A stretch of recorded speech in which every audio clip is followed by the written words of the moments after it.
सदियों से चली आ रही सतभक्ति की ऐसी धारा, ऋषियों, मुनियों, देवताओं और त्रिदेवों ने भी जिसका भेद ना पाया। भक्ति तो सभी करते हैं,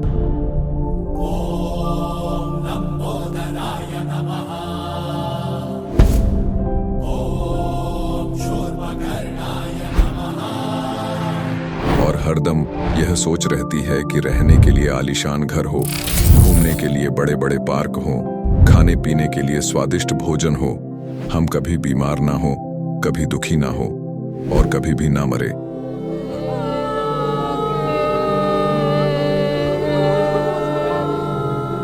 हरदम मौज मस्ती में रहे।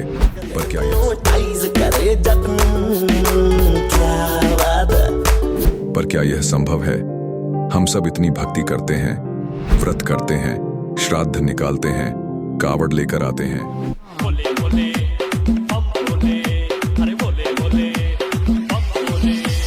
मंदिरों में जाकर मूर्ति पूजा करते हैं,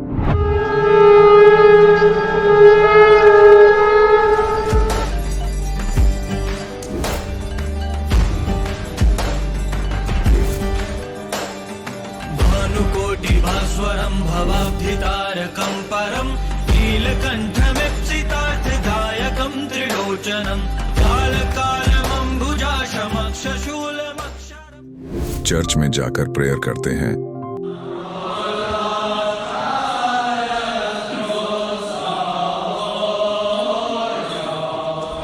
मस्जिद में जाकर नमाज अदा करते हैं,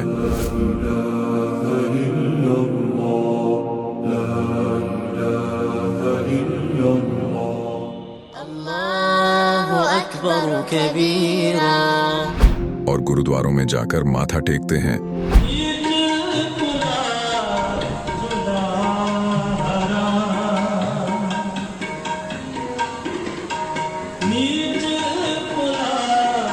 फिर भी दुखी क्यों है?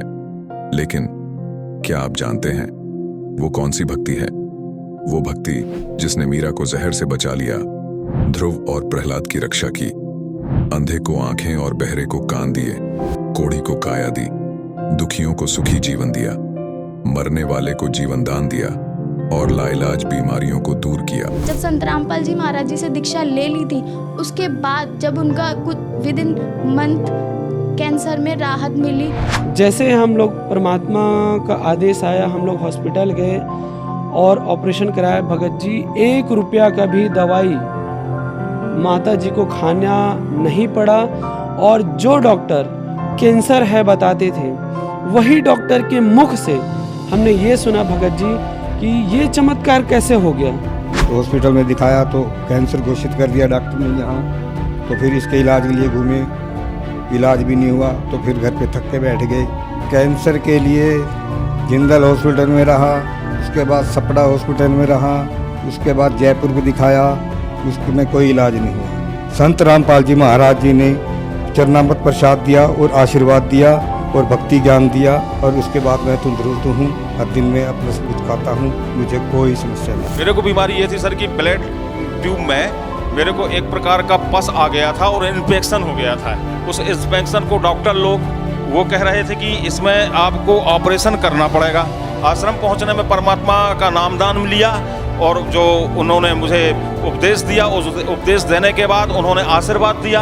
आशीर्वाद देने के बाद तत्क्षण में मेरा ये रोग वहीं के वहीं दर्द बिल्कुल ठीक हो गया। भक्ति सभी करते हैं, लेकिन उपरोक्त लाभ सिर्फ सतभक्ति से ही प्राप्त होते हैं। आज भी सतभक्ति करने वाले हजारों लाखों लोगों को शास्त्र अनुसार भक्ति का अद्भुत अनुभव प्राप्त हो रहा है। आइए जानते हैं ऐसे ही लाखों श्रद्धालुओं में से एक सतभक्ति करने वाले इस श्रद्धालु का अनुभव। नमस्कार सर। नमस्कार सर। सर क्या नाम है आपका? सर मेरा नाम अनिल कुमार शाह है। अनिल जी आप कहाँ से हैं? सर हम अररिया जिला बिहार से हैं सर। अनिल जी संत रामपाल जी महाराज से नाम दीक्षा आपने कब ली? सर 2013 को ली। संत रामपाल जी महाराज से नाम दीक्षा लेने से पहले आप क्या भक्ति साधनाएं किया करते थे? सर मैं बजरंगबली का, शंकर जी का और अनेकों देवी देवता का साधना करता था। तो फिर संत रामपाल जी महाराज की शरण में आप कैसे आए? सर मैं बचपन से सत्संग का आदी था और टीवी वगैरह में काफ़ी टीवी में सत्संग देखा करता था। एक दिन अचानक से मेरे हाथों से टीवी का बटन ऑन हो गया और संत रामपाल जी महाराज का सत्संग आना शुरू हो गया। तो संत रामपाल जी महाराज वो गीता का सिलेबस उंगली रख रख कर बता रहे थे कि ये सद्गुण ब्रह्मा की माता पिता कौन है। तो हमें आश्चर्य लगा कि ऐसा कैसे हो सकता है, ये भगवान का माता पिता का नाम बता रहे हैं। तो मैंने टीवी को बंद कर दिया। फिर वहाँ पे एक नीली सी पट्टी आ रही थी, पीली पीली सी आना चाहिए टीवी पर, उस पर हमने फ़ोन करा। तो फ़ोन लगा मेरा हिसार जिला। तो वहाँ से हमने फ़ोन किया, सर ये कहाँ से बात कर रहे हो? तो बोला कि मैं बरवाला से बात कर रहा हूँ, हिसार बरवाला से, आपको क्या चाहिए? तो सर ये आप ब्रह्मा विष्णु महेश से माता पिता का नाम बताइए तो पूरा पूर्ण परमात्मा। बोला नहीं सर, आप पुस्तक लेना चाहोगे? तो मैंने कहा सर कौन सी पुस्तक? तो वहाँ से फ़ोन, आप अपना पता बताइए, आपको मैं निःशुल्क पुस्तक आपके घर पे भिजवा दूंगा। तो पुस्तक ठीक मेरे पास 1 महीने के अंदर मेरे पास पुस्तक आ गया। तो उस पुस्तक को मैंने पढ़ा, 4-5 पन्ने को मैंने पढ़ा था। कुछ अजब सा लग रहा था कि ब्रह्मा विष्णु महेश माता पिता कौन है, हम इतनी भक्ति करते फिर दुखी क्यों रहते हैं, पूर्ण संत की क्या पहचान है, और हम मरते जीते क्यों हैं, हमें मनुष्य तन क्यों मिला है। तो उसको मैंने पढ़ के, उस टाइम मेरा जो कि हाट प्रखंड में मेरा बिजली विभाग में एक RRF के हिस्से से मुझे कॉन्ट्रैक्ट में सर्विस मिला हुआ था, कॉन्ट्रैक्ट बेस में काम कर रहा था। उस पुस्तक को मैंने अपने सीनियर को लिया कर दिया, उसका नाम है राजकुमार सर, वो कुर्चला से बिलोंग करते हैं। तो उन्होंने, वो भी दुर्गा जी के उपासक थे, और उस पुस्तक को उन्हें पूरी अध्ययन की, पूरी 30 पेज पढ़ डाली उन्होंने। उस सवेरे मुझे बुलाया कि आपको चलना है। तो मैंने कहा कहाँ चलना सर? बोला बरवाला जाना है। तो मैंने कहा क्यों सर? बोला अरे ये पुस्तक इतना दुर्लभ है ना, पूर्ण परमात्मा का ज्ञान है, इतना अनमोल ज्ञान है। फिर हम लोगों ने, उन्होंने बताया, सर ने बताया, फिर हम लोग जाके सतलोक आश्रम बरवाला पे संत रामपाल जी से नाम दीक्षा लिया। अनिल जी, संत रामपाल जी महाराज से नाम दीक्षा लेने के बाद क्या आपको कोई लाभ भी मिले? सर लाभ तो मुझे बहुत सारा मिला है, लेकिन जो विशेष लाभ मुझे मिला है, मेरा लीवर में प्रॉब्लम था, ये बैक साइड में, और मैं प्रत्येक दिन दवा खाता रहता था। 30 रुपये वाली गोली खाता था, कभी पेंटअप डी, कभी DSR, कभी कुछ। अब भिन्न प्रकार से मैं अपना दवा करवाता था, कभी जंतर मंतर, लेकिन मेरा रोग ठीक नहीं हुआ। संत रामपाल जी महाराज से प्रार्थना की वहाँ पे, तो वहाँ से आदेश आया कि आप ऐसा करो, आपका संत जी दया करेंगे। तो जब हम वहाँ से नाम लेकर आए, कुछ दिन के बाद मेरे पास बिल्कुल मेरी प्रॉब्लम धीरे धीरे मेरा सॉल्व होना शुरू हो गया। उसके बाद धीरे धीरे मेरा काम चलना शुरू हो गया। फिर दोबारा जब वहाँ पे लगी पेशी, जब हम पेशी में गए थे, उसके बाद फिर मेरा वहाँ से संपर्क टूट गया, क्योंकि वहाँ पे ऐसे घटना ऐसे घट गई थी, जिस कारण से हमें पेशी में नहीं जा पाया, और संत जी से हम दूर हो गए। कुछ दिन, 1.5 साल रहा, लेकिन थोड़े से मुझे उस टाइम लाभ मिला था। 1.5-2 साल के बाद जब संत जी से दर्शन नहीं हुए, उनसे बात नहीं हुई, कोई संपर्क नहीं हो पाया, तो मैं भक्ति से दूर हो गया। बस फिर वैसे मैं करने लगा जैसे पहले करता था, लेकिन मुझे दुख ज़्यादा ही घिरना शुरू हो गया।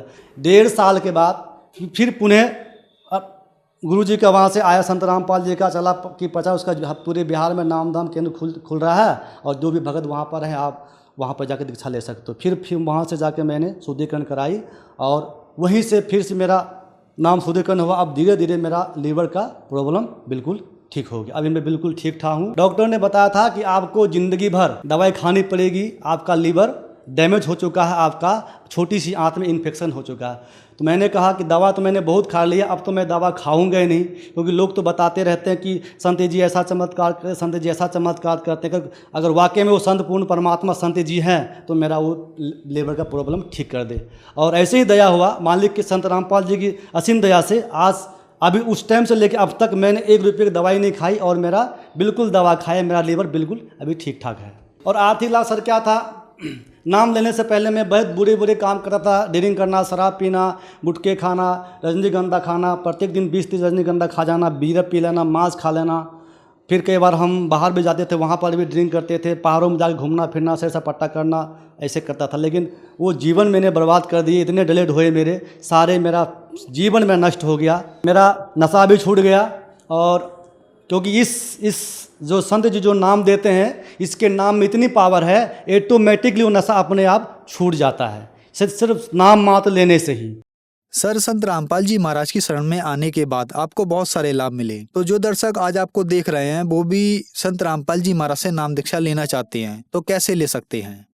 सर, संत जी से नाम दीक्षा अगर लेना चाहते हैं, इनके सभी दुनिया के सभी चैनलों पर संत जी के सत्संग आता रहता है, और पीली सी पट्टी चलता रहता है। आप उनमें फ़ोन करें और वहाँ से पुस्तक मंगा लें, और पुस्तक को पढ़ें, और जीने की राह पुस्तक पढ़ें, उस पर विचार करें। ये संत जी का बहुत अनमोल ज्ञान है, जी, और इस ज्ञान को सुनते ही हृदय से लगाते ही आपका एटॉमिक नशा छूट जाएगा, क्योंकि इस पुस्तक में इतनी शक्ति है। पूर्ण परमात्मा का सार सभी सदग्रंथों से द्वारा परिमित किया हुआ ज्ञान है। ये अनमोल ज्ञान है, आज तक ये ज्ञान किसी संत ने नहीं बताया। और ये पूर्ण संत जी, संत रामपाल जी आए हुए धरती धरातल पर और पूर्ण संत जी हैं। और आप इसके शरण में आएँ और इसके ज्ञान को सुने और ज्ञान को सुन करके और इससे दीक्षा प्राप्त करें और आजीवन भक्ति करें, अपने जीवन को सफल करें। धन्यवाद जी। नमस्कार सर। अब जगत गुरु तत्वदर्शी संत रामपाल जी महाराज जी के सत्संग के माध्यम से उस अद्वितीय आध्यात्मिक ज्ञान के बारे में जानते हैं, जिसके माध्यम से आप भी प्राप्त कर सकते हैं ऐसे आध्यात्मिक, मानसिक और भौतिक सुख जो अभी तक आपने सिर्फ मीराबाई, ध्रुव, प्रहलाद जैसे कुछ ही भक्तों की जीवन कथा में सुने होंगे। अब सुनिए तत्वदर्शी संत के संग शास्त्र अनुकूल भक्ति सत्संग, ऐसा अद्वितीय आध्यात्मिक ज्ञान जिसका है सर्वधर्मों के पवित्र शास्त्रों में प्रमाण। अब जो वस्तु मेरे पास है इस ब्रह्मांड में नहीं किसी के पास, इसके पास के है, ला दिखाऊं थोड़ा सा झलक दिखाए तुम्हें इन झूठे गुरुओं की। ये देखिएगा, एक पुस्तक है अनुराग सागर की वाणी, ये इनके प्रवचन है श्री मधु परमहंस जी के। साहिब बंदगी इनका कोड वर्ड है, नारा है। और ये कहां से छपा है,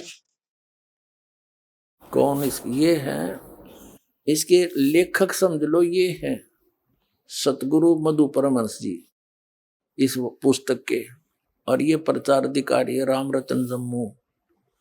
और ये कहां से, यहां से छपी है, दीपावली प्रिंटर्स, सोडल रोड, प्रीत नगर, जालंधर तक। इसके 22 पृष्ठ पे बताया है कि साहिब कहते हैं, कबीर साहब की वाणी है ये, अनुराग सागर मत है। धर्मदास अधिकारी पाया ताते मैं कह भेद सुनाया, अब तुम सुनो आद की बानी, भाखों उत्पत्ति पर निशानी, भाखों है यो।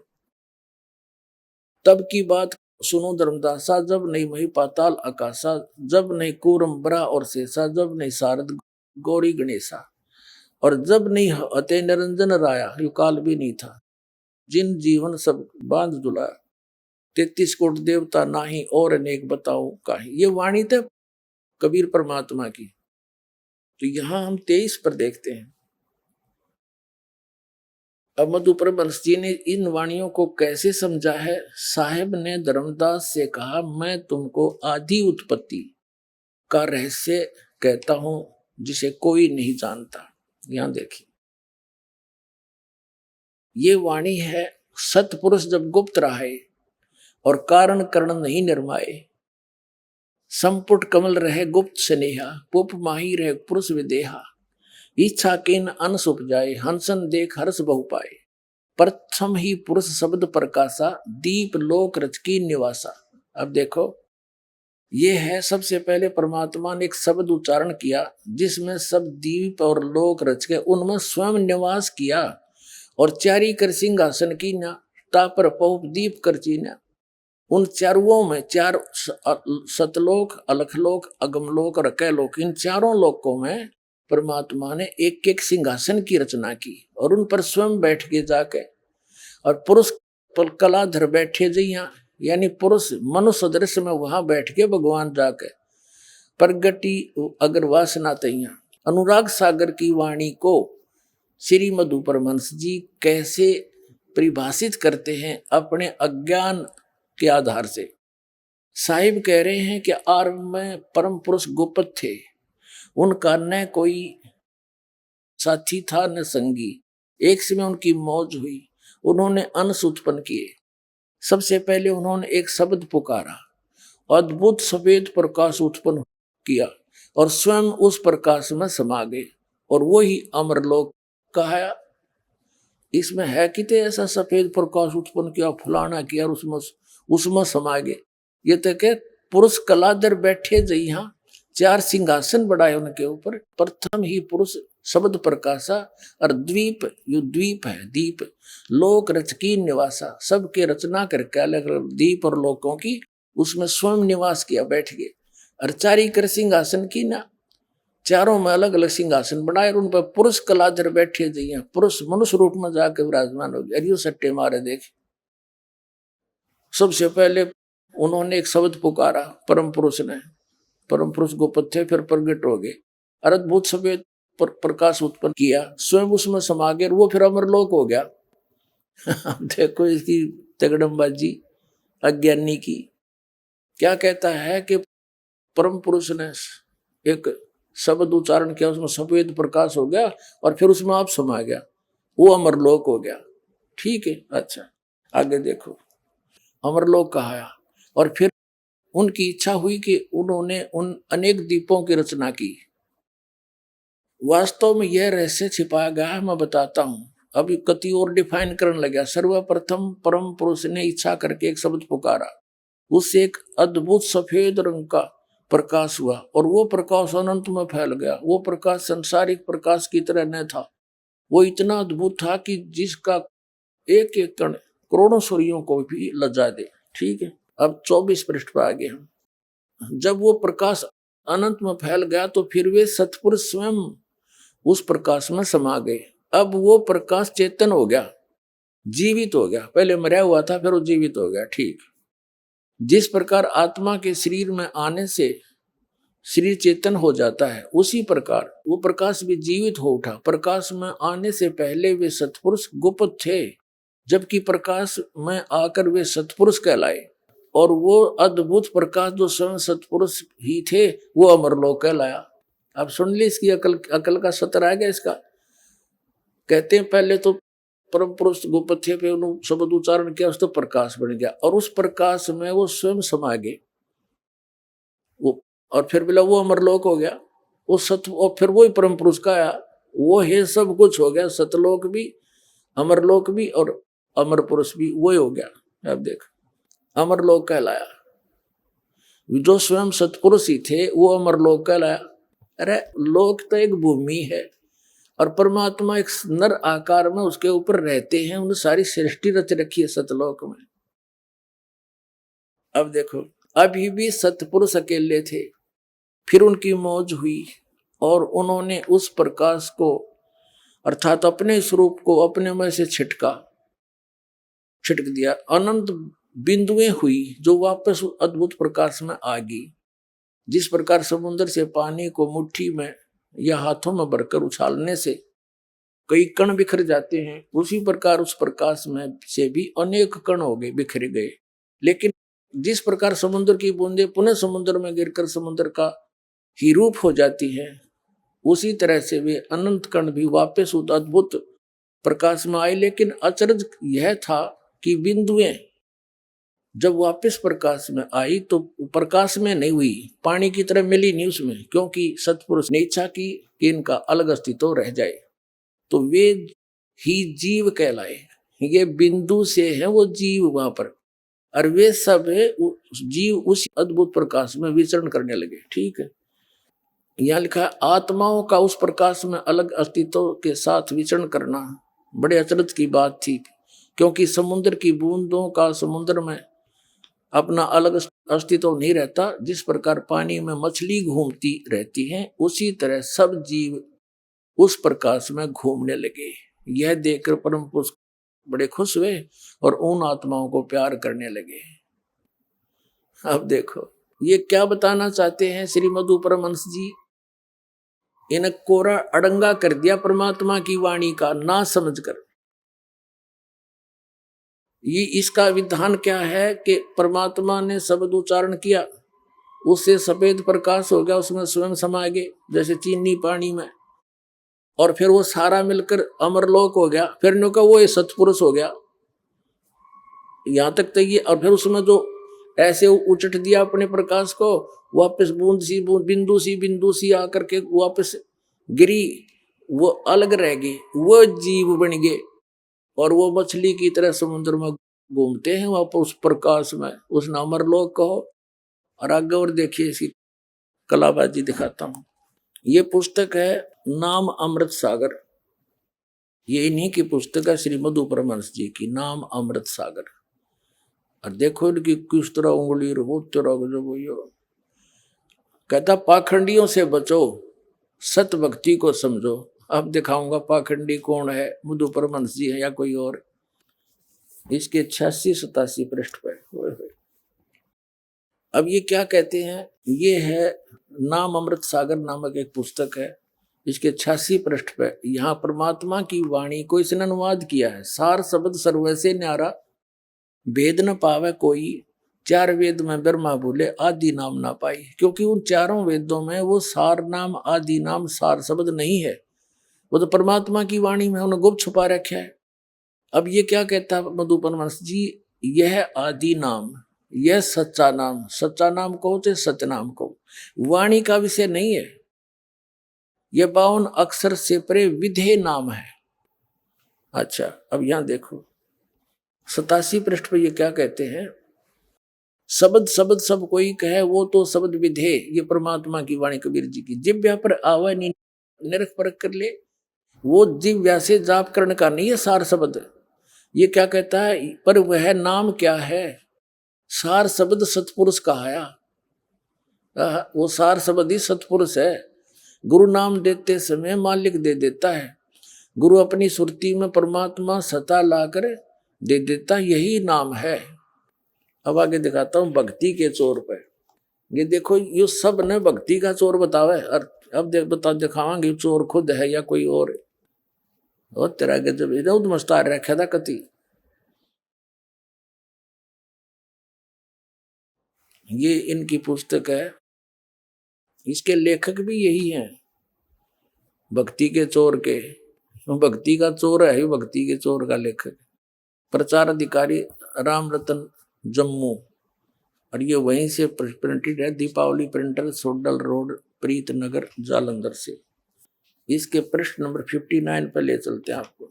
ये है साहिब के चोर, ये 59 पृष्ठ पे।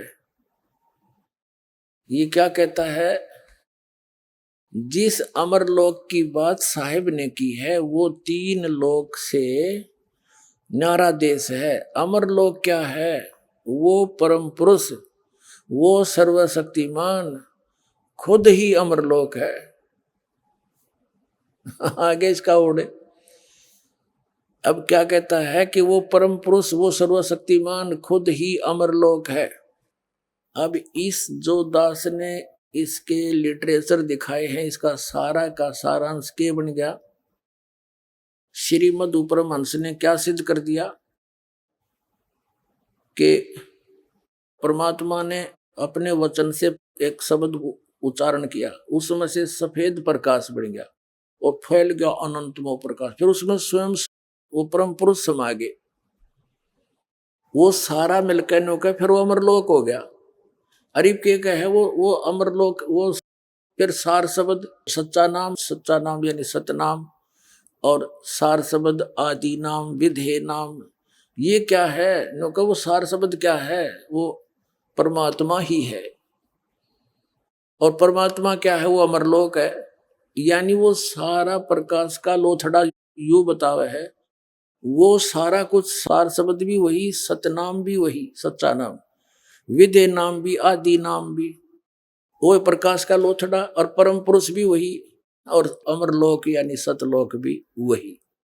अब इसने कौन सा विधान सिद्ध कर दिया, राधा स्वामी वाले पंथियों का श्री शिवदयाल जी वाली ही भांग पी रखी इसने। दिखाता हूं, ये देखिएगा, सार शब्द राधा स्वामी वार्तिक। इसके प्रकाशक कौन प्रकाशक हैं, जगदीश चंद्र सेठी सेक्रेटरी, राधा स्वामी सत्संग व्यास, डेरा बाबा जयमल सिंह। 2003 का संस्करण है, लक्ष्मी ऑफसेट प्रिंटर दिल्ली से ये मुद्रित है। इसकी भूमिका से स्पष्ट है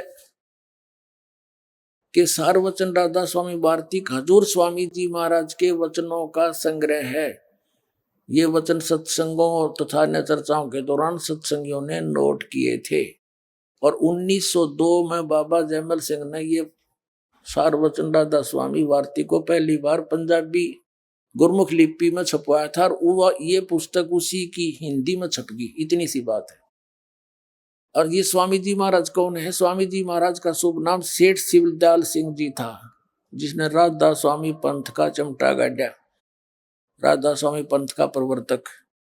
आपने 25 अगस्त 1818 में आगरा शहर में जन्म लिया। आपके पिताजी का नाम सेठ दिलवाली सिंह जी था तथा माता जी का नाम माँ माया जी था।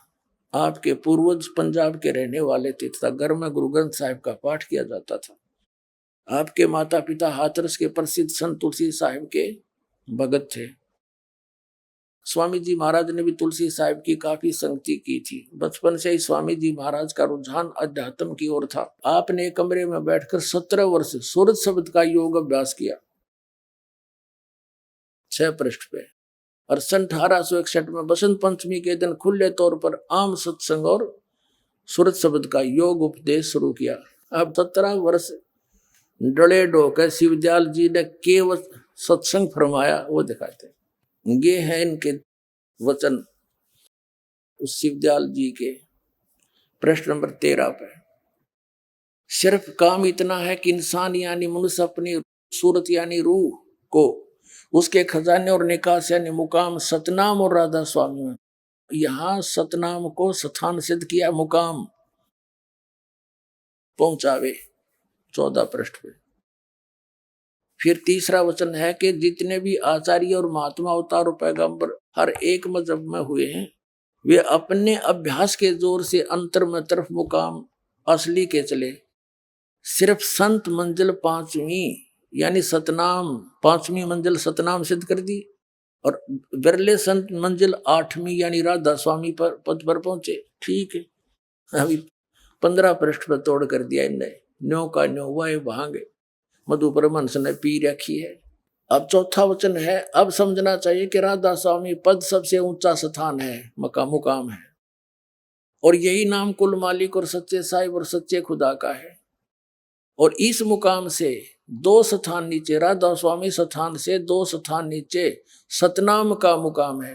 अरे भले आदमियों, स्थान का स्थान हो गया, मुकाम भी स्थान, और सतनाम को तुम यहाँ स्थान सिद्ध कर ही चुके हो कि मंजिल 5वीं पे यानी सतनाम पे, और वहां पीछे मुकाम, और ये मंजिल माने स्थान, ये कह रहे हैं हीरा मंजिल माने स्थान। अब यहाँ फिर आते हम गढ़ा नहीं पड़ते, इनकी बतेरी हिंदी कर रखी है। अब कहते हैं इस मुकाम से राधा स्वामी स्थान से 2 स्थान नीचे, स्थान से 2 स्थान नीचे स्थान का स्थान है, सतनाम का मुकाम है स्थान, जिसको इस सतनाम को आगे परिभाषित किया है शिवदयाल जी ने। इस सतनाम को क्या क्या डिफाइन किया है? संतों ने सतलोक सतनाम, सचखंड सतनाम, और सार शब्द सतशब्द, और सतनाम और सतपुरुष करके बयान किया है। वारे देवताओं, कर दिया कल्याण जीव का तुमने। अब ये क्या बताते हैं? राधा स्वामी पंथ वाले भी यही थ्योरी बताते हैं कि सतलोक में केवल चेतन ही चेतन, प्रकाश ही प्रकाश है, चेतन प्रकाश है, और उसमें आत्मा ऐसे मिल जाती है जैसे बूंद समंदर में, नथिंग एल्स, कोई अस्तित्व अलग नहीं रहता। इस मधु परमहंस जी ने थोड़ी सी चतुरता दिखाई है कि वो जो प्रकाश के कण बने थे उछालने से, वो बिंदु सी आत्मा बढ़ गई, जीव बन गए, और वो चेतन प्रकाश उसने सार शब्द कहा है उसी को, सच्चा शब्द उसी को, सार नाम सतनाम आदि नाम, अमरलोक और अमर पुरुष भी उसी को बताओ, उस प्रकाश के ही पुंज को। श्री मधु परमहंस जी ने उस प्रकाश के पुंज में, जिसने वो अमरलोक भी कहता है उसी को अमर पुरुष भी कहता है, सतपुरुष भी कहता है, उसी को सार शब्द भी कहा है, उसमें ऐसे घूमती जैसे बिंदु बिंदु सी जीव वहां ऐसी स्थिति बताता है। अब कबीर परमात्मा क्या बताते? अब नो खुल लेगी इनकी पोल, जो भगवान का इतिहास क्या बताता, जिन महापुरुषों ने देखा वो क्या बताते। अब इनकी कत्ती वो कहा सपूड़ा साफ हो जाएगा, जनता इन्हें देखा भी नहीं इनकी तरफ। जैसे ये श्री मधु परमहंस जी भी अपने आप को कबीर पंथी कहते हैं, और ये काल का पक्का दूत है। कबीर साहब की छाप लगा के इसने वही काल वाला सारा मटेरियल भर दिया, और कबीर पंथी को आवे। ये कबीर साहब को मानता है कि कबीर साहब तो सतगुरु थे, और सतपुरुष इसने बता दिया प्रकाश का पुंज है। और यहाँ तक लिखा इसने कि सतपुरुष ने उस प्रकाश ने अपने आप में से मथ कर इस ज्ञानी पुरुष को कबीर जी को निकाला। और कबीर जी अलग हैं और वो तो लोथड़ा इसने बता रखा ऊपर क्या है। और कबीर सागर में क्या बताया है कि एक बार परमात्मा स्वयं आते हैं, जैसा उनका विधान दास आपको सैकड़ों बार बता चुका है। सतलोक से चलकर आते हैं, अपनी नेक आत्माओं को मिलते हैं, चारों वेद गवाही देते हैं। उसी नियमानुसार वो परमात्मा सतपुरुष कबीर जी स्वयं परमात्मा है, सतलोक में साकार रूप में है, सिंहासन पर विराजमान है, उनके सिर पर मुकुट है, ऊपर छत्र है, पूरे बड़े गुम्बज के अंदर विराजमान है। मनुष्य सदृश उनका शरीर है, सब आत्माएं भी वहां पर ऐसी सृष्टि है। तो कबीर साहब जी आए, धर्मदास जी को मथुरा में मिले, एक जिंदा महात्मा के रूप में, एक साधु संत के रूप में। उनसे खूब चर्चा हुई। वो श्री राम, श्री कृष्ण और शंकर भगवान का करड़ा पुजारी था। तीर्थ व्रत करता हुआ अपना अध्यात्म कर्म कर रहा था। तो परमात्मा ने उसको काफी समझाया। तब धर्मदास जी ने पूछा कि भगवान, हे महाराज, आपने ये ज्ञान कहाँ से प्राप्त हुआ? तो परमात्मा अपने आप को छुपा कर कहते हैं कि काशी के अंदर एक सदगुरु आए हैं कबीर नाम थे जुलाहा, उनसे मुझे ये ज्ञान हुआ। फिर और कहा कि मैं फिर उनके ज्ञान से सतलोक देख कर आया हूँ, वहाँ ऐसा है। तो धर्मदास जी ने कहा कि भगवान, मुझे भी एक बार वो सतलोक दिखा दो। काफी आग्रह करने पर तो परमात्मा उस धर्मदास जी को सतलोक लेकर चले, वो दिखाते हैं। जब उसने ज्यादा वाद विवाद किया तो परमात्मा गुप्त हो गए थे। ये कबीर सागर संपूर्ण 11 भाग खेमरा श्री कृष्ण दास प्रकाशन बंबई से प्रकाशित है। और कोई प्रकाशन नहीं है इसका, केवल यही प्रकाशन है अभी तक। ये कौन है इसका? कबीर पंथी भारत पथिक स्वामी युगलानंद बिहारी द्वारा परिष्कृत, मुद्रक एवं प्रकाशक है खेमरा श्री कृष्णदास, अध्यक्ष श्री वेंकटेश्वर प्रेस, खेमरा श्री कृष्णदास स्मारक, मुंबई के। ठीक है, अब इसमें आते हैं ज्ञान प्रकाश। अब हम 56 पृष्ठ पढ़ रहे हैं आपके सामने। ये 56 57 दिखाएंगे आप। ये 56 पृष्ठ है। पहले परमात्मा 2-3 बार मिले, फिर उनसे अंतर ध्यान हो गए। तो फिर 7वें दिन पर वो प्रगट दिखाए। धर्मदास पद गए उकलाए, उनके पैर पकड़ के उकला के बोले, धर ही न श्वास बही निपट अधीरा, परे चरण में अक्षीण शरीरा। कुछ खाया पिया नहीं 7 दिन तक, अक्षीण शरीर हो गया धर्मदास का। कर गए साहिब ताही उठावा, कबीर परमात्मा ने उसको उठाया हाथ पकड़ के। शीस हाथ दे अंक मिलावा, सीने से लगाया भगवान ने, कबीर साहब ने। धर्मदास चरणोदक लीना, चरण पखार आचमन कीना। पीछे से काफी बड़ा प्रकरण है, लेकिन ये सारा ना बता के हम सिर्फ अपने मकसद की बात लेंगे। अब 57 पृष्ठ पे कबीर सागर बोध सागर का,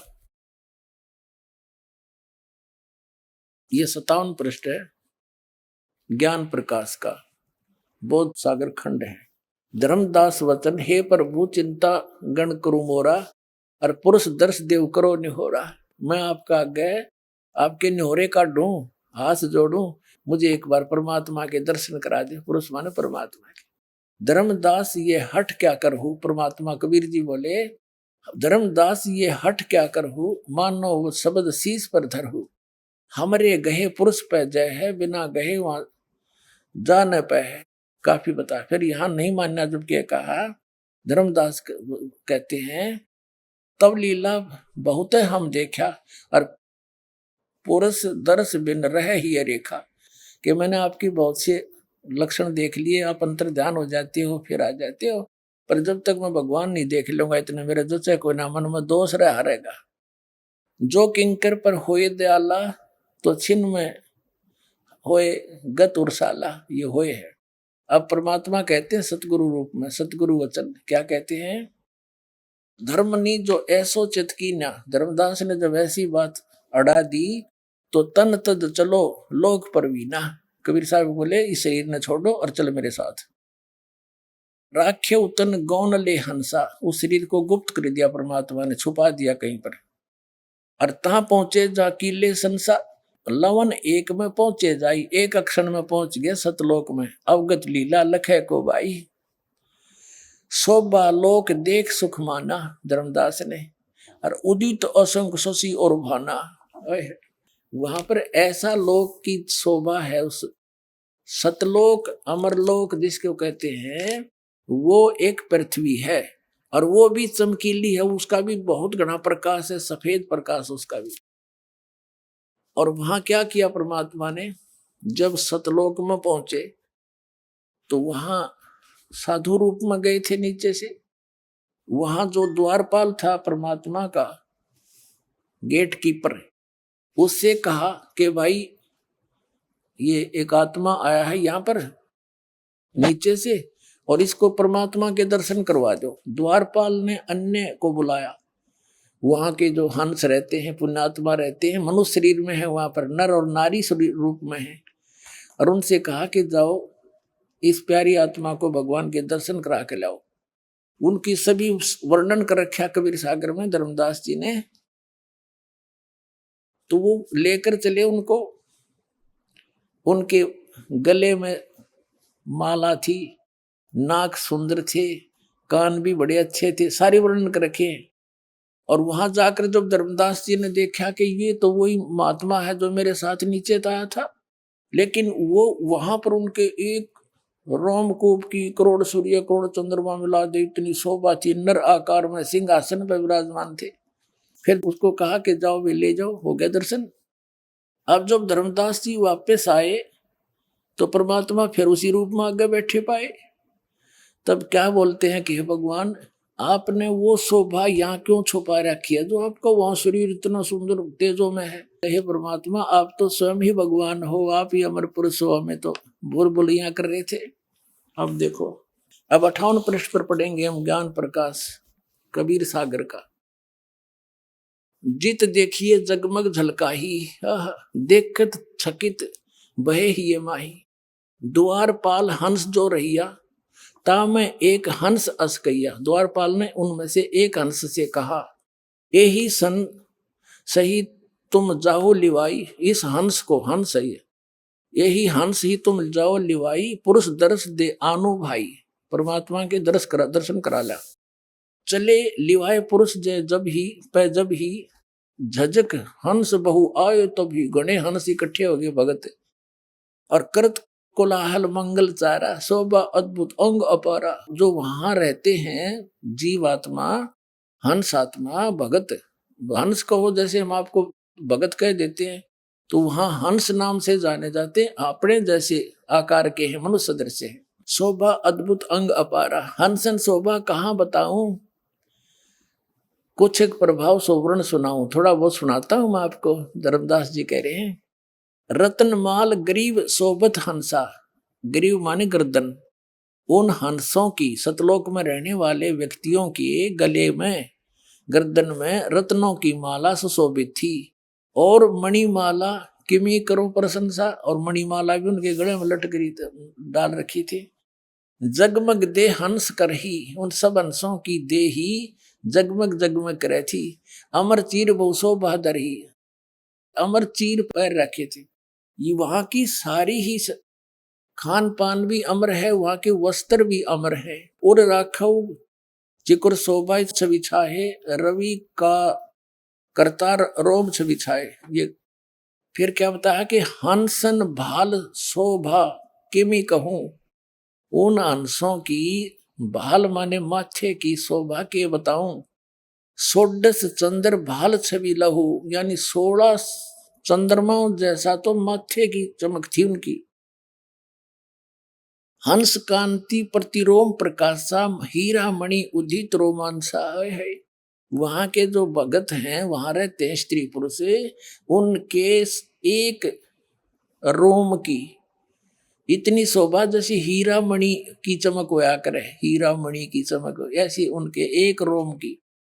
और कोटिक विदुहंसन छवि मोहा, देह ग्रहण शोभा अमी गिरोहा।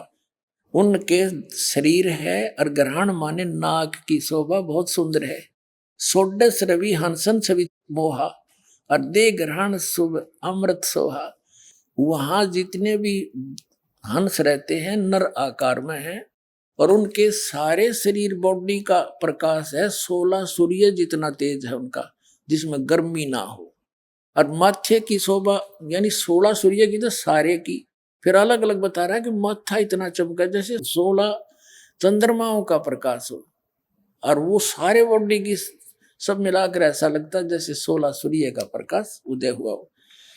षोडश रवि, रवि माने सूर्य, हंसन छवि मोहा, देह घ्राण, शरीर भी उनका, नाक भी, घ्राण माने नाक, शुभ अमृत सोहा। कंचन कलश जड़त मणि लोना, रतन थार आरती में ही सोना। यानी उनके वहां जो मटके हैं, घड़े हैं, बड़े सुंदर हैं, सफेद हैं लेकिन कंचन के, सोने के। हंस गमन शब्द मुख उचारा, क्रीड़ा विनोद रतन मणियारा, सुरत हंस के आगे लीना। वहां जो सबसे पहले परमात्मा जी ने अपने 16 वचनों से 16 पुत्र उत्पन्न किए थे सतलोक में, उनमें से एक सुरती हंस भी है, उसको कहते साथ लिया, सबने सबसे आगे कर दिया। सुरती हंस के आगे लीना, नृत करत चले हंस पर वीना, नाचते हुए चले सारे। और सुरत हंस अग्रहानी अघाने, पुरुष सकल देखत और साने। परमात्मा की सूरत देखकर सब खुश हुए। सिंहासन छवि देखत मन मोहा, भगवान सिंहासन पर विराजमान थे और उसको देखकर धर्मदास जी कह रहे मेरा मन आकर्षित हो गया। अद्भुत अमित कलातन सोहा, शरीर का कितना सुंदर शरीर था। एक रोम रवि शीस कोटि सा, ओह, एक रोम रवि शशि कोटि सा। एक रोम में करोड़ रवि माने सूर्य, शशि माने चंद्रमा की रोशनी मिला दी इसी एक रोम की शोभा। और नख कोटिन ही दुमिल नरवीसा, और कहते नाखून की के बताऊं वो अलग है। और पुरुष प्रकाश सतलोक अंजोरा, परमात्मा का जो सतलोक है वो भी प्रकाश में है। और जहां न पहुंचे निरंजन चोरा, पुरुष कबीर देखा एक भाई, होय होय। कहते वो परमात्मा और कबीर जी को वहां एक ही देखा, जो नीचे से गया था वही बैठा था वहां पर अनंत कोट ब्रह्मांड के सिंहासन पर। धर्मदास पुन रहे लजाई, शर्मिंदा हो गया, रे तेरे की तो भगवान था जो मेरे साथ नीचे गया था, तो वही तो है। पुरुष कबीर देखा एक भाई, धर्मदास पुन रहे लजाई। पुरुष दरस कर आयो तहां, प्रथम कबीर बैठे रहे जो वहां। यहाँ कबीर बैठे पुन देखा, फिर वही कबीर परमात्मा को फिर देखा। और कला पुरुष तन अचरज पेखा, का अद्भुत की नो भाई। और वहां वही प्रतीत ना यो हो। कहते तो सचमुच बात है, मेरा यकीन नहीं हुआ जब ये भगवान नीचे गए हुए थे, और अब मेरा विश्वास हो गया तो कबीर साहब ही परमात्मा है, परम पुरुष है। अब देखो 59 पृष्ठ पर, बौद्ध सागर में 59 पृष्ठ पे 58 पढ़ दिया हमने। कबीर पुरुष एक यहाँ छिपाए, और कबीर पुरुष तो एक ही है, वो वहां छिपाए हैं ये अपने आप को। और सत्य पुरुष जगदास कहाए, ओए होए, वो सत्य पुरुष ही जग में आके कबीर दास कहाए रहे। धर्मदास तो देख कितना स्पष्ट बता रहे। और दाए चरण गौ अति सुखचाई, बात दौड़ कर चरणा पड़ गया परमात्मा जब दोबारा वापस देखे। हे प्रभु हम परिचय अब पाई, ये शोभा कस वहां छिपावा, और कस नहीं जग में प्रगट दिखावा। ये कहता है धर्मदास कि हे भगवान आपकी यहाँ कितनी सुंदर शोभा, आपके शरीर का 1 रोम करोड़ सूर्य मिला 2 करोड़ चंद्रमा, इतना सुंदर शरीर है, और वहां आपने यह क्यों छुपा रखी है? वहां इस एज इट इज इस प्रकाश में क्यों नहीं पहुंचे दाता? तो जैसे ऋग्वेद मंडल नंबर 9 और सूक्त नंबर 86 के मंत्र 26 में कहा है कि वो परमात्मा अपने भक्तों के सब संकटों का मर्दन करता हुआ, अपने रूप को सरल करता हुआ, यानी हल्के तेज पुंज का बनाकर कबीर परमात्मा अच्छी आत्माओं को मिलता है आकर के अपने को, उसको हल्के तेज पुंज का। जैसे किसी कमरे में 1000 वाट का ट्यूब हो, 500 की भी हो, जो सारी जगह दी तो जगमग हो गया। एक 0 वाट का बल्ब भी होता है, वो सारी ऑफ करके 0 का चसा दिया, कक्ष तो वही है, प्रकाश से कम हुआ है। तो ऐसे उस परमात्मा की लीला है मालिक की। तो यहाँ क्या कहता है धर्मदास जी, कहते हैं कि यह शोभा कस वहां छिपावा, नीचे कैसे छुपा दिया आपने, और कस नहीं जग में प्रगट दिखावा, जग में क्यों नहीं दिखाइया।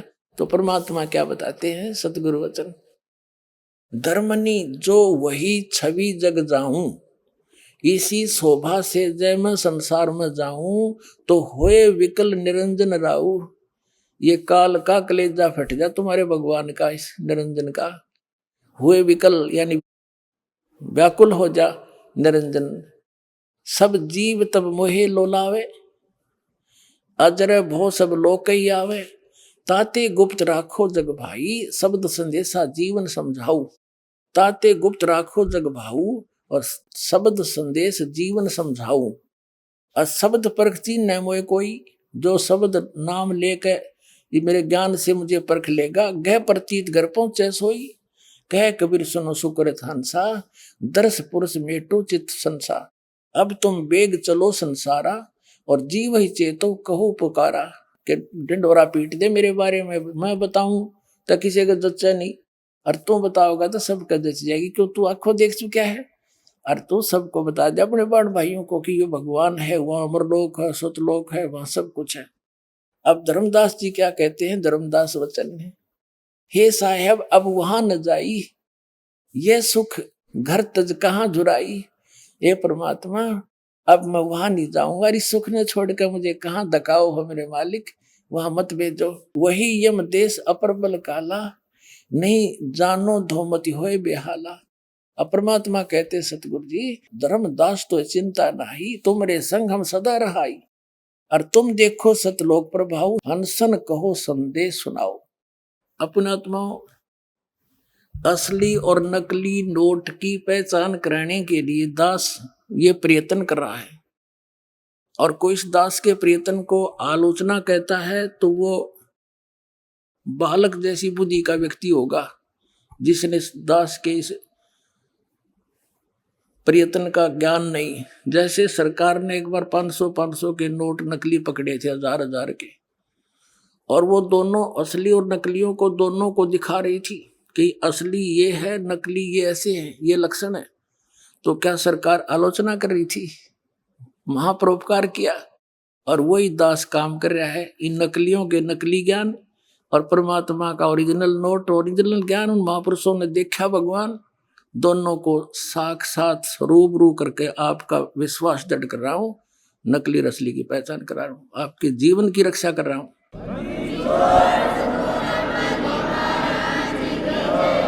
अपनात्माओं, कबीर साहब कहते हैं, देखा देखी गुरु शिष्य बन गे, किया न तो विचारा। गुरु शिष्य दोनों के सिर पे काल ठोके पंजारा।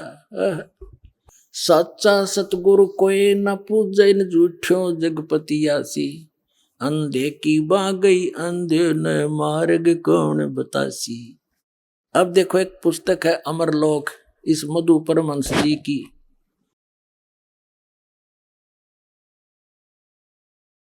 और ये कहां से छपी है?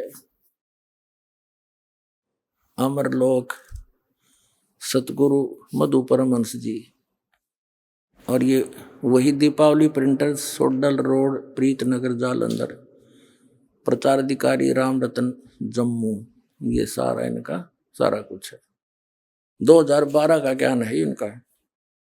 अब देखो इनको आपको दिखाता हूं। ये 40 पृष्ठ पे इसके अमरलोक नामक पुस्तक के 40 पृष्ठ पे क्या लिखा है? कहे कबीर सुनो धर्मदासु, और सतलोक का कहूं प्रकाशु। वहां का ज्ञान बताऊं। है सतलोक ही अमर काया, एक रूप सभी निर्माया, सभी निर्माया। सोडस भानु हंस की कांति, अमर चीर पहरे बहुबांति। शोभा पुरुष कही ना जाई, कोटिन रवि इक रोम लजाई। अमर लोक अमर है काया, अमर पुरुष वहां आप रहाया। अमर पुरुष का पावे भेदा, कह कबीर सो हंस अछेदा। सतलोक सत शब्द पसारा, सत्य नाम है हंस दारा। ये कहते हैं ये अमृत फल के भोजन कर ही बता और युगन युगन के अक्षुद्ध आहार ही पीवत सुधा भरम मिट जाई, जन्म जन्म की तिरसा जाई। अनहित वचन बोले नहीं वाणी, प्रेम भाव अमृत रसरानी। यानी कोई वहां के भगत सभी प्यार से बोलते हैं, अनहित वचन नहीं बोलते वो। फिर कहते शोभा बहुत तहा मन भावन, हंस कामनी रंग बढ़ावन। वाह, औरतें भी हैं हंस रूप में, यानी हंस माने भगत। जैसे हम आपको भगत बोल देते हैं तो कहते वहां हंस जो है वो अच्छी आत्माओं को कहते हैं, जिनमें कोई विकार ना हो, उसको हंस बोलते। तो वहां स्त्री भी है और पुरुष भी है। ये खुद परमात्मा की वाणी लिख भी रहा है और समझ नहीं सका। इनके विषय में परमात्मा कबीर जी ने क्या बताया है, मोती मुक्ता दर्शत नहीं, ये जग है सब अंदरे, दिखत के तो नैन चश्मे, इनका फेरा मोतिया बंदरे। ये देखो, शोभा बहुत जहां मन भावन, हंस कामनी रंग बढ़ावन। अमृत नाम हृदय में लावे, प्रेम भाव पुरुषी मन भावे। यहाँ है कि है नी शब्द, और शब्द से कहो ज्ञानी सोई जो वह बदले हो। देख इनकी अकल देख, यू कहता वो नी शब्द है, वो कहा नहीं जाता, वो विधेय शब्द है, वो आदि नाम है, वो सार शब्द है, वो वाणी का विषय नहीं। और परमात्मा कहते हैं है तो नी शब्द। जैसे धर्मदास जी ने परमात्मा कबीर जी को देखा और धर्मदास जी को परमात्मा कबीर जी ने कहा कि भाई मैं विधेय हूं। अब धर्मदास जी कहते हैं भगवान आपके दिख दे ही और तुम कहो विधेयी। तो प्रभु यह मेरे मन में जची नहीं बात। तो परमात्मा ने कहा देख मेरा हाथ ला के, ये तेरे जैसे हडचाम की शरीर नहीं मेरा शरीर है, पर मेरा विधेय शरीर है। तो ऐसे ही जो परमात्मा ने उस आदि नाम को, सार शब्द को, सार नाम को विधेय कहा है, वो अलौकिक देही है। जैसे कबीर भगवान बोले मेरी अलौकिक देही है। देही तो है, लेकिन वो नी शब्द और विधेय शब्द इसलिए कहा कि वो एक अलौकिक शब्द है, वचन है, उसका भी जाप करना सार शब्द का। ये देखो इस यो आप लिख रहा कबीर साहब की वाणी अमरलोक नामक पुस्तक की 40 पृष्ठ पे, ये साहिब बंदगी वाले की है। ये कहते हैं परमात्मा की वाणी है कि बुद्ध संत ज्ञानी जो होई, सतगुरु शब्द हृदय समाई। है नी शब्द और शब्द स्यों कहो, वो नी शब्द मन शब्द ने बोला है, शब्द तो बताया है। और ज्ञानी सोई जो ये बदले हो, वो विद्वान है जो इस बात ने समझ जाएगा। धर्मदास में तो ही सुझावा और सार शब्द का भेद बतावा। सार शब्द का पावे भेदा, कह कबीर सो हंस छेदा। सार शब्द नी अक्षर आही, नी अक्षर का अर्थ यहाँ पर है विशेष नाम है वो। अभी आपने सुने जगत गुरु तत्वदर्शी संत रामपाल जी महाराज के मंगलमय सत्संग प्रवचन। आइए अब सुनते हैं उन भक्तों के अनुभव जिन्होंने संत रामपाल जी महाराज के प्रमाणित ज्ञान से प्रभावित होकर नाम दीक्षा लेकर अनेकों लाभ प्राप्त किए। नमस्कार जी। नमस्कार जी। क्या नाम है जी आपका? नेहा पांडे। नेहा पांडे जी, आप कहाँ से हैं? हम पलामू से, झारखंड से हैं। संत रामपाल जी महाराज से नाम दीक्षा आपने कब ली? 2021 को। नेहा जी, आपने क्या क्या भक्ति साधनाएं की हैं, कृपया हमारे दर्शकों को बताएं। भक्ति तो बहुत करते थे, देवी देवता को पूजते थे और मंगलवार भी करते थे, सोमवार भी करते थे, लेकिन भक्ति करने से कोई लाभ नहीं हुआ हमको। तो फिर क्या कारण बना कि आप संत रामपाल जी महाराज जी के शरण में गईं? संत रामपाल जी महाराज के हम शरण में, जब मेरी एक ननद थी, वो नाम दीक्षा ली थी, तो वही हमको बोल रही थी कि इतना करती हो भक्ति फिर भी तुम्हारा कुछ कोई लाभ नहीं है।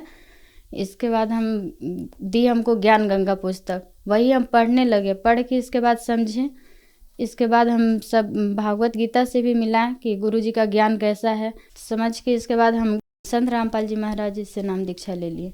संत रामपाल जी महाराज से नाम दीक्षा लेने के बाद आपको क्या लाभ मिले? बहुत सारा लाभ मिले। जैसे हमको PCOD का बीमारी था, दवा लेते रह गए 1.5 साल तक, लेकिन फिर भी कोई बीमारी का इलाज नहीं था। डॉक्टर बोला था कि दवा चलते रहेगा, बच्चा भी नहीं होगा तुम्हारा।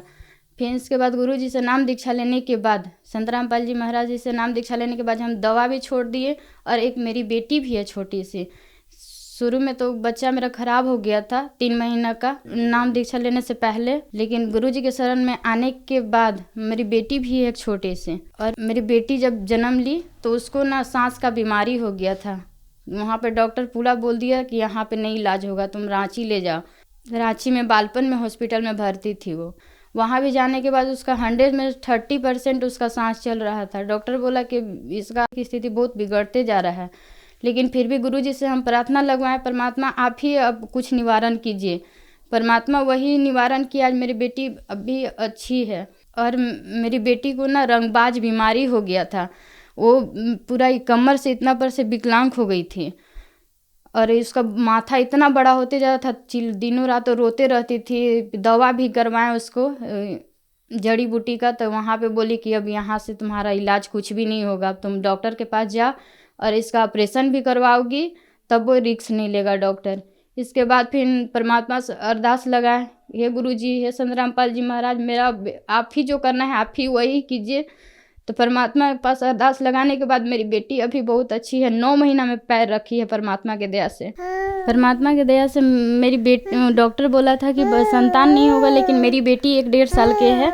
इसका बड़ा सा कपार हो गया था और विकलांग भी हो गई थी, लेकिन परमात्मा संत रामपाल जी महाराज से नाम दीक्षा लेने के बाद वही मेरा देखिए अभी बच्चा एकदम खड़ा होने पा रही है। पहले पैर नहीं रखती थी ये।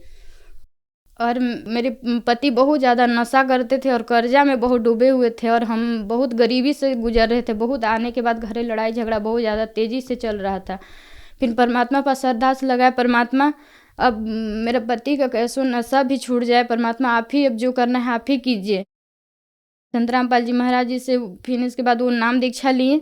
इसके बाद नशा भी मुक्त हो गया, और मेरा कर्जा भी कैसे भराया परमात्मा के दया से पता भी नहीं चला। 2 लाख 3 लाख रुपया कर्जा में भी डूबल थे, लेकिन फिर भी परमात्मा के दया से आज हम कर्जा भी मुक्त है, मेरा पति भी नशा मुक्त हो गए हैं। और हमको बौसीर का परेशान थे, बहुत ज़्यादा दर्द भी करता था, लेकिन हम एक भी दवा नहीं लिए। बस परमात्मा पास संत रामपाल जी महाराज पास अरदास लगा, एक भी दवा भी नहीं लिए और मेरा बौसीर ठीक हो गया। और मेरी बेटी को ना चेचक दिखा गया था। सब कोई बोल रहा था घर में कि ये करो करो, ये करना है वो करना है, लेकिन फिर भी हम कुछ भी नहीं किए। बस गुरुजी का प्रसाद और अमृत जल देने से ही मेरा बेटी को चेचक ठीक हो गया। हम दवा भी करवाने गए थे, वहाँ डॉक्टर बोला कि यहाँ चेचक का लोशन दे रहे थे, लेकिन हम वहाँ पे नहीं लिए। बस बोले कि नहीं, परमात्मा पास वहाँ पर अरदास लगाए। इसके बाद वहाँ पे कुछ भी हम इलाज नहीं करवाए, बस प्रसाद और अमृत जल से ही मेरी बेटी का चेचक ठीक हो गया संत रामपाल जी महाराज की दया से। और आर्थिक समस्या बहुत गरीबी से हम बहुत गुजर रहे थे, लेकिन मेरे घर में अभी सुख शांति है। हम और मेरे पति दोनों को नाम दीक्षा ले लिए, और परमात्मा की दया से मेरा सब घर परिवार भी ठीक है।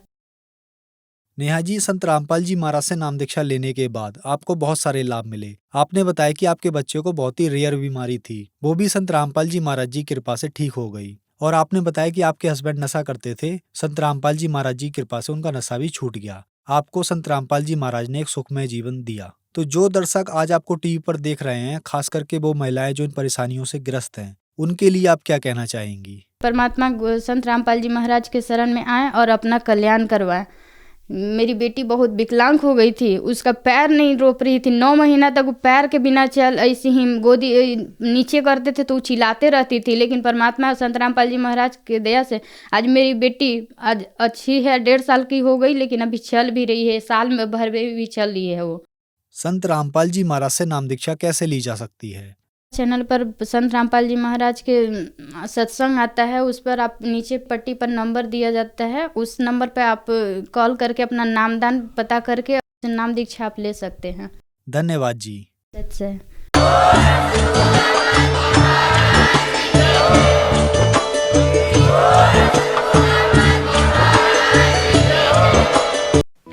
आप सुन रहे थे जगत गुरु तत्वदर्शी संत रामपाल जी महाराज के मंगल प्रवचन। अधिक जानकारी के लिए संपर्क करें